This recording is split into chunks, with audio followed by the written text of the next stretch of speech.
bi mbir mi amee ci njëlbeen ba jéego yi nga xam ne état bi defoon na ko ci ndax yéen a ngi fàttaliku bi coow li ne tëll na jon ñëpp dañ ne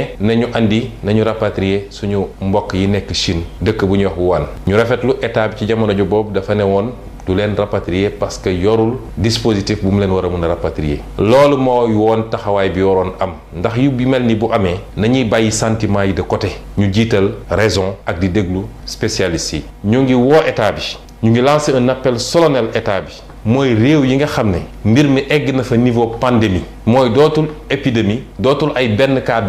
tey soo jëlee Sénégal dañ naan épidémie la waaye boo demoon Italie wala nga dem Espagne wala France sax mi mu commencé egg niveau boobu pandémie la réew yooyu yépp nañu jël suñu responsabilité ne tëj nañu suñu frontière ak ñoom avion wala gaal wala oto dootul jóge foofu dugg Sénégal et